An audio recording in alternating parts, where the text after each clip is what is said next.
Hello everyone, Paulo P13 here and welcome back for another video. Today's video.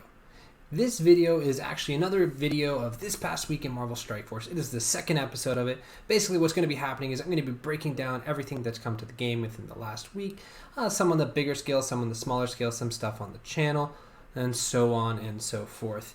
And I'm just basically going over a bunch of news. It's not a full news recap video. It's a bit of a hybrid as there's going to be some footage from me and of actual gameplay, some stuff here and there that happened within the last week, and occasionally some footage from you guys. If you guys want any video footage to be in here of any accomplishments, any glitches or anything like that, feel free to send it to me on Discord, either in my Discord server, there's actually a little channel for that, or just send it to me directly on Discord and you can be in this video next week.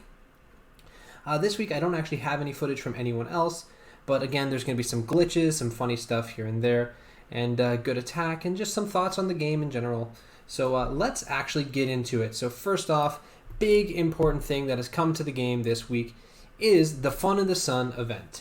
So just generally speaking, this event is amazing. You open up orbs and you can get some chimichangas. I mean, that just sounds like a great life anyways, because chimichangas are great and getting them, yeah, well, awesome. But in the game, what that means is you open up some orbs and you get a small amount of milestone points, and these give you chimichangas.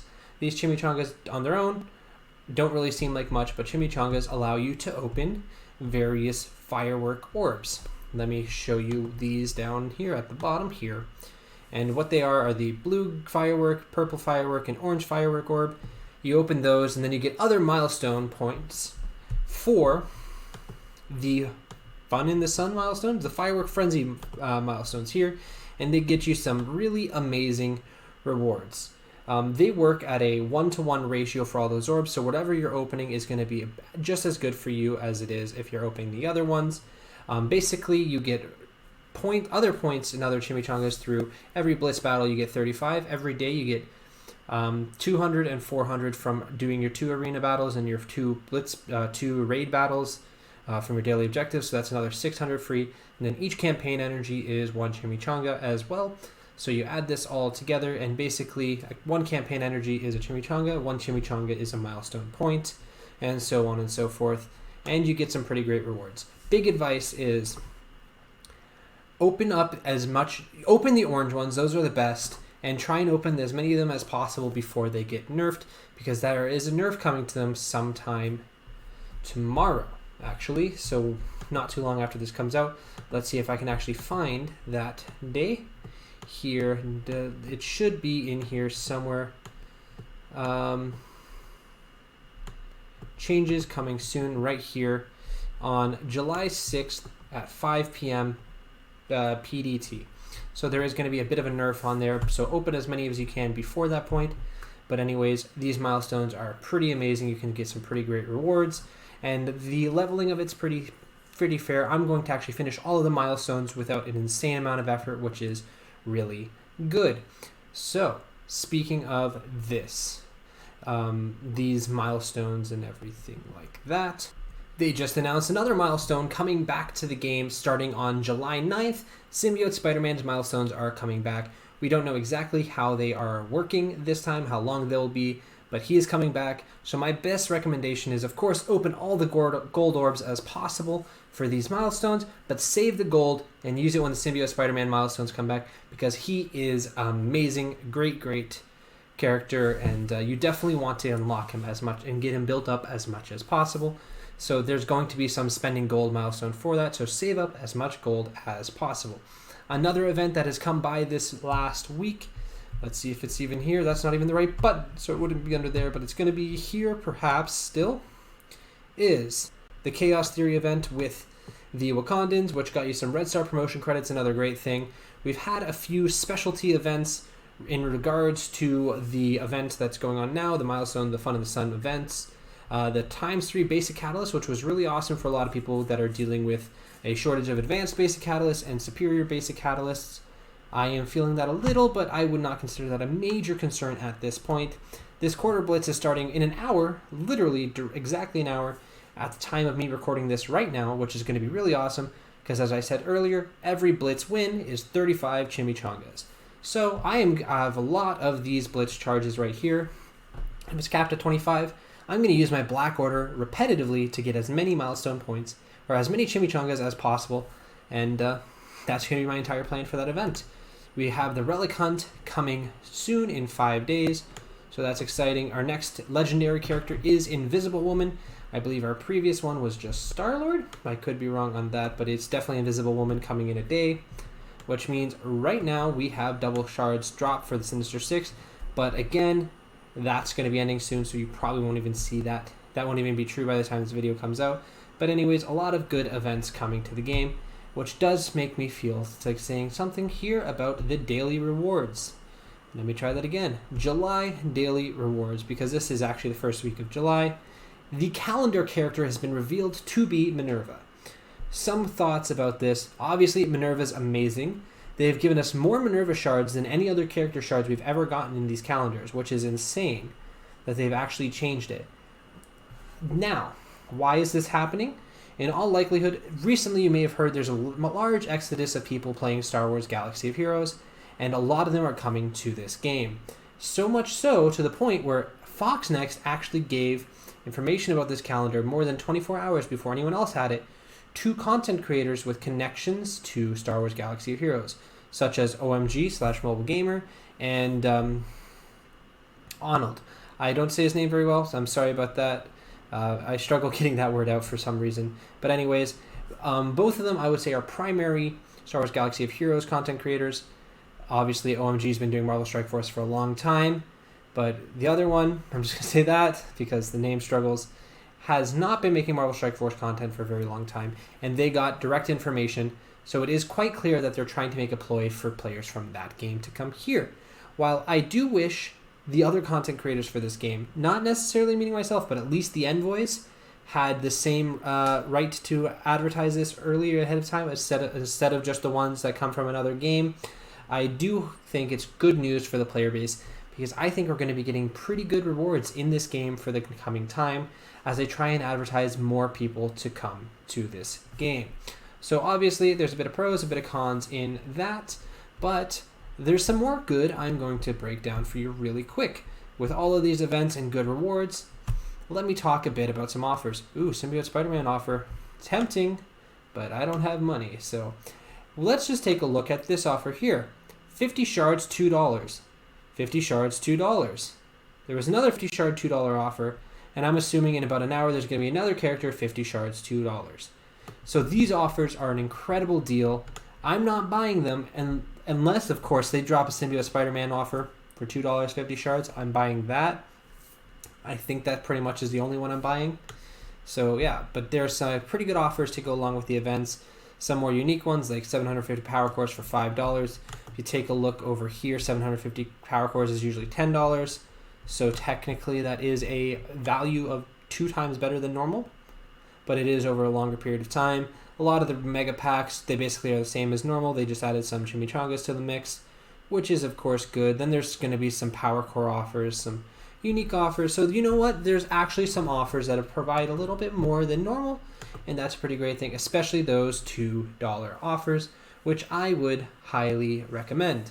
Now, video-wise, I've actually made a lot of videos within the last little bit, so I really can't advertise all those because I've got the two sides video. I've got a video breaking down some stuff about X-23.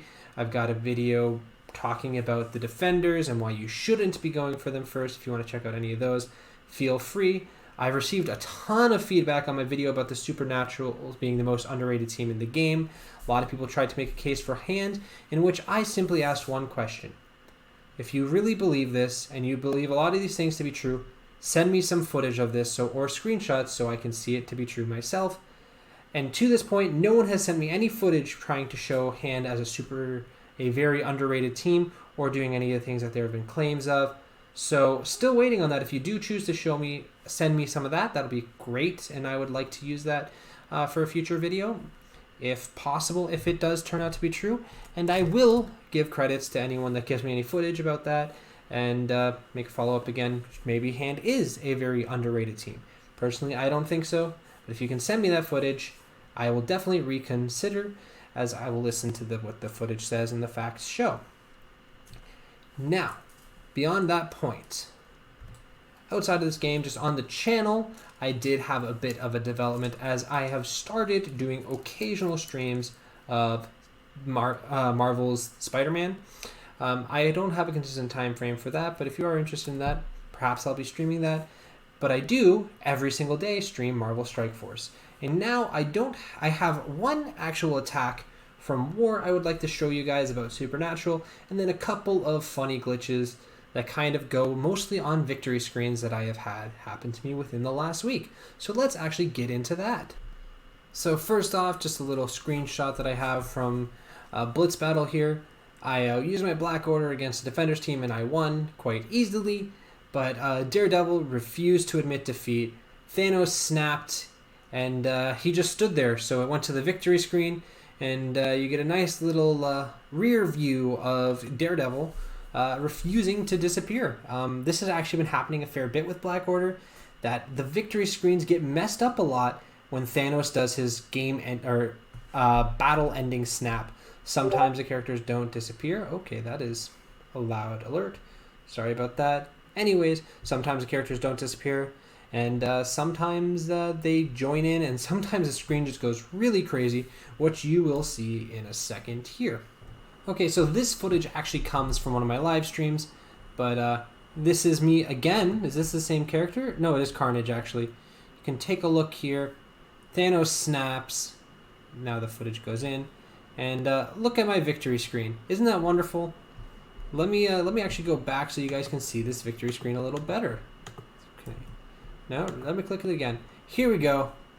Victory. Does anything look quite as victorious as that amazing victory screen they decided to show? So yeah, there's just some issues with this. Let me go back here and you can take a look at it a little better. We got here, Thanos snaps, Carnage just kind of pops away, and then it scrolls out and there's no Carnage, but there's none of my team. So thank you, Marvel Strike Force, for the amazing camera angles. And now that actually sums up my two glitches. They're both very similar in today's video.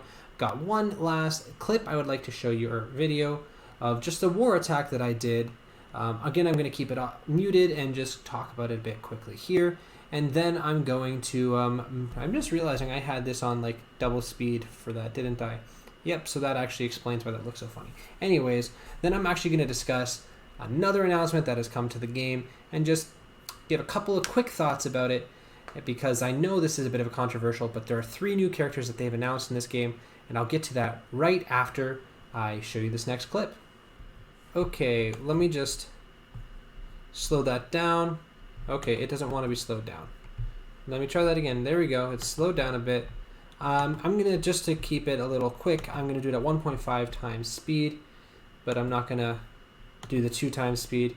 So obviously it is my Supernatural punching up like 80k against an Ultron team with Falcon, War Machine, Hand Sentry, and Shuri. This is just my typical Supernatural team. This is in War. I don't remember what room it was in or the buffs in exactly, but again, this is just showing that how good Supernatural can be. And a lot of people actually asked me some questions about this footage. I believe this was Cargo Bay? Perhaps? This might have been Cargo Bay. Yes, this was the Cargo Bay. So there was a lot of random buffs around, as you can see. Basically, the one thing you can't have is you can't have Ultron have immunity in this situation. But anyways, you can see here, I just used my Ghost Rider special up the middle and the ultimate. And you can really get a feel for how good the Supernatural team is. The Mordo special does have T4s in it, so I'm able to get the guaranteed stun on that Ultron, which I think I'm explaining to everyone in the stream here. Then I can flip all the defense ups into defense downs. They have no one that can cleanse this, so now I just extend everything. I do take a bunch of damage between the War Machine ult and the Falcon ult, which is really unfortunate. I took both of those, but now I'm just like, okay, I'll finish off War Machine so I don't have to deal with him anymore. And he's down. I get a heal block out, which does a bunch of damage to basically everyone, and then Elsa, hits everyone that evaded, and now I'm just focusing down the Hand Sentry. I was, but then I decided to use the deflect because I knew that I wasn't going to be taking an ult from Falcon getting the extra damage, but he does get the turn meter. I thought he was going to die, but he doesn't. But I do have everyone alive. I decided I'm going to go for Shuri right here with the basic. and then Ghost Rider dies, which is not a bad situation because I'm now able to restun. I could restun Ultron, but he's going to actually dodge that, so I pick Falcon to stun, and of course Elsa hits the others because they have dodge it or evade it. But when Ghost Rider dies, he gives energy, so Doctor Strange just revives him right back. And now I can focus down that Ultron. I use the ultimate here to get damage to all of them. And I believe I just finish off the Ultron with Doctor Strange Basic. He is revived, but I use the ultimate, get damage to everyone.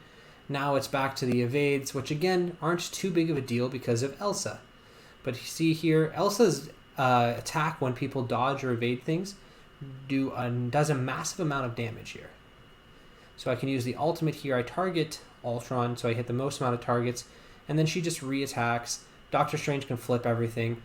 Basically, the point is my Supernatural does really, really good against Ultron teams in war. The only thing that makes it any more difficult is a Drax. It's still possible, but it is a longer, more difficult process. And again, I do finish this battle with all 5 characters in really good health, and I probably could have gone on for a fair amount of time, still doing pretty good. But yeah, there we go. I did punch up 80k in Cargo Bay with Supernatural against Ultron. Not my best ever one, but I think it was a pretty good one that you guys would have liked to see.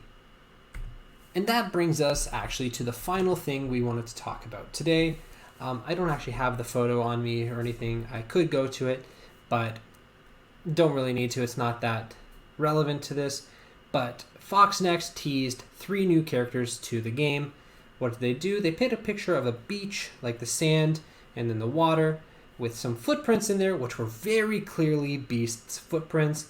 Therefore, we know Beast is coming to the game. He was already announced a very long time ago, and then some things happened, and he got rather delayed, but they did announce him, or they hinted at him coming in the next patch.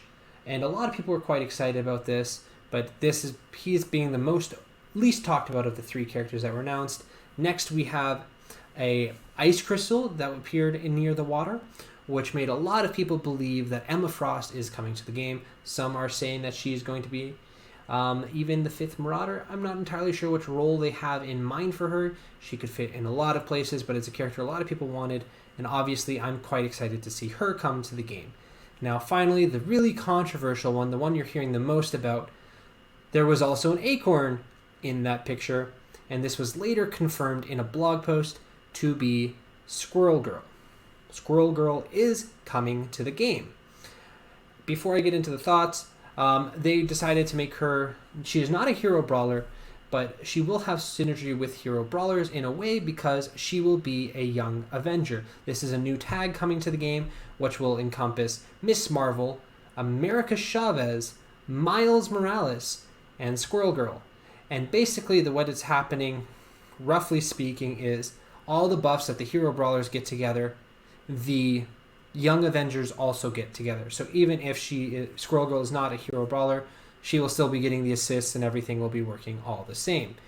Now, I was really hoping for her to be a hero brawler just as another hero brawler on the team, which would have been great.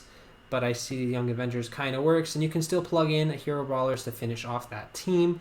I guess it does lower the requirement of amount of hero brawlers, and it kind of gives a permanent home for Miss Marvel, America Chavez, and Squirrel Girl. And also Miles now has another home, which kind of hints at the planning of them releasing some more symbiote type characters in the future, or characters designed for the symbiote Spider-Verse team. They could be Hero Spider-Verse as well, but anyways, Miles does have a new home coming, but that is another team of 4 people, which obviously has a lot of people you can plug into that last spot, so I wouldn't be overly concerned about not using Miles, other than the fact that there's some nice stuff on that kit for Squirrel Girl that makes it good. I'm not going to go over her kit here. It's a good kit. Now, a lot of people, let's actually be honest here. There's quite a few people that are very excited to hear Squirrel Girl coming to the game, and there's a lot of people that are very upset. I've heard of people that are planning on quitting this game because Squirrel Girl is coming. To those people, I have this to say. One character coming does not prevent another character from coming. If you don't like Squirrel Girl, you don't need to build her. You don't need to use her. There's no reason you have to use Squirrel Girl or do anything with her. However, if you're upset that Squirrel Girl is coming to the game because it could have been Beast, Beast is coming at the same time, because it could have been Emma Frost. Emma Frost is coming because it could have been Gambit. Gambit will be coming to the game at some point. They have time frames where they have to release characters, and sometimes they're going to be adding other characters that are popular amongst the fan base in some ways, or that fit something they're trying to do, or fill out teams, or just frankly because they need to fill an extra character release slot. If one character comes to the game and you don't like that character, and you would think that the best excuse is, well, I would rather it be a different character, sure, but that doesn't mean that character is not coming to the game. I can almost guarantee you, if there's a character you are dying to have in the game, they will be here eventually. I don't know when, probably when it's relevant, because this game loves capitalizing on current events. So for instance, when Black Widow comes back out now, I think is when Red Guardian is coming to the game, but they kind of had to do Taskmaster because there's too much built around that. So obviously, they will be capitalizing on current events. So if you have a character that's likely to be in something in the future, I would look towards that date before you get that character, unfortunately. But anyways, one character coming to the game does not prevent another from coming to the game. I am personally excited for Squirrel Girl coming to the game, as I think she will make a team more useful and more stable and long-term, which is something nice. Again, there are some characters in this game that I use that I would not have thought of or even cared of or even thought would ever come to the game or wanted to come to the game. But now that they're in the game, they fit nice roles and they could be very fun to use. Also, Squirrel Girl is a fan favorite to many people, so I don't understand all the hate. I get it, she's cartoony, but at the same time, people are asking for very cartoony characters anyways. All that to say, you don't like a character, don't worry, it's not the last character that's coming to the game. You'll get something you like too. I don't think it's a good reason to leave the game. Anyways, guys, that pretty much wraps up everything I have to say today about everything that has come to this game in the last week on a large scale and sometimes in a smaller scale, and just some other stuff that has happened. Thank you guys a lot for checking this all out. Hopefully this helped you in some way, taught you some things, maybe, or was just entertaining for you. Either way, I really do hope you enjoyed it, and I do hope it helped. Let me know some thoughts about this, or if you liked this one better than the first week, because I did try and make a couple of changes and speed it up a little for you all. Let me know that in the comments, or you can join my Discord and let me know there. Of course, there's other links in the Discord and so on and so forth. But anyways, that wraps it up for today. So hopefully you enjoyed it once again. And as always, I'm here.